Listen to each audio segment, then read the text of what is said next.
नाशिकचं गिरणा धरण 94% भरलेलं आहे। धरण क्षेत्रामध्ये पावसाची संततधार सुरू आहे।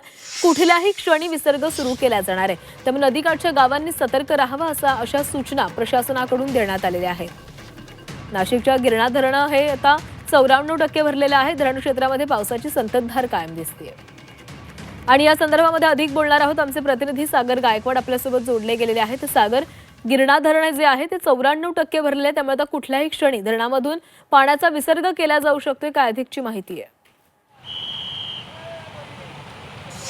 नक्कीच खरं तर नाशिक जिल्ह्याला आधीच घाटमाथ्याला रेड अलर्ट देण्यात आलेला आहे आणि त्याचबरोबर ती शहर परिसरामध्ये ऑरेंज अलर्ट आहे। यामुळे मुसळधार ते अतिमुसळधार पाऊस पडण्याची शक्यता हवामान खात्याने वर्तवलेली आहे।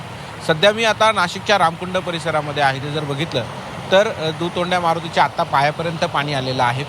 ह्याचमुळे गंगापूर धरणातून अजूनही पाण्याचा विसर्ग जो आहे तो मोठ्या प्रमाणात करण्याची शक्यता वर्तवली आहे। सध्या गंगापूर धरणातून 1200 क्युसेसने पाण्याचा विसर्ग गोदावरी नदी पात्रात करण्यात येतो आहे।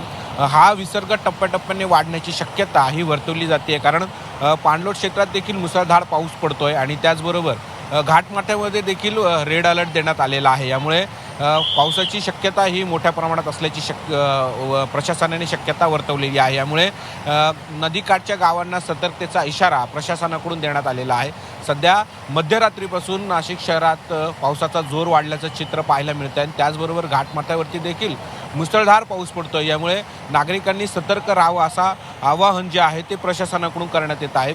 सध्या जर परिस्थिती जर बघितली तर गोदावरी नदी पातळी जी आहे ती आता वाढताना आपल्याला पाहायला मिळते। गोदाघाट परिसरातले जे छोटे मोठे मंदिरं आहेत ते देखील आता पाण्याने वेढलेले आपल्याला पाहायला मिळत आहेत।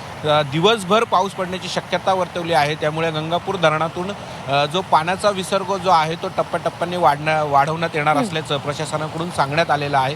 त्याचबरोबर नाशिक जिल्ह्यातील इतर धरणांचा नक्कीच सागर, तर सध्याची दृश्य आपण पाहतोय दुतोंड्या मारुतीच्या गुडघ्यापर्यंत आता हे पाणी आलेलं आहे। गोदावरीची पाणी पातळी देखील वाढताना दिसते। संपूर्ण घडामोडींकडे आपलं लक्ष असणार आहे। तुर्तास धन्यवाद दिलेल्या माहितीसाठी।